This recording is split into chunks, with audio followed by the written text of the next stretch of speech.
it's a simple matter of execution, I think, down the stretch. Do you think that's what ultimately decided this? No. I think it was a grit game on both ends. I really do. I thought it was a grit game, and I thought,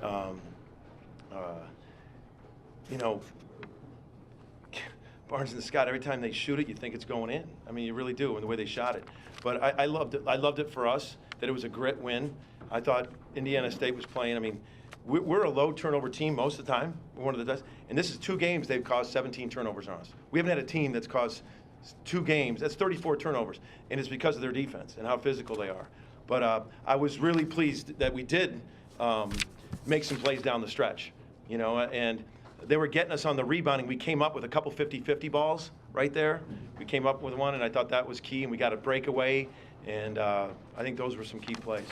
What was the play call on the play that Towns got the layup on before the turnover? Yeah, it was just an action we run. We're trying to space the floor, and they were loading up. We came off on one side. We knew he was on the other wing, but it was just an action we run, and he just drove downhill, Marcus, and we were really pleased with him. I mean, we needed to be aggressive. We threw the play before, or 2 plays before, we kind of threw in a pick and roll up to Dre, and he got fouled, and then we did it again.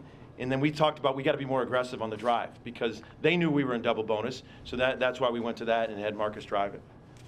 When I look at your team and I look at the influence of Clayton Custer, can you tell me what the influence of Brian Mullins is on Clayton Custer? I remember Brian when he played, and excellent point guard. Clayton's probably a better shooter than Brian was, but what influence has he had in Clayton really becoming the player? You know what? Brian has got he's a point guard mentality. He's a winner. Clayton's a winner. And, Clayton's had a huge impact on our program, Clayton, when he got here. I think one area, is we've talked to Clayton when he first got here in his sit-out year about, Brian's defense. And talked about, you don't have to be the quickest guy in America to be a great defender. It's about being, balanced, on balance, stronger, being able to level off, move your feet. And he's a way better positioned defender at the point guard spot. Because we can talk about schemes and everything and all that, but sometimes you're out there by yourself as a point guard defender. And Brian was really good at just staying between him and the basket. And I think the biggest influence is watching Clay's defense improve. With that said, I thought Clayton had his worst defensive game of the year.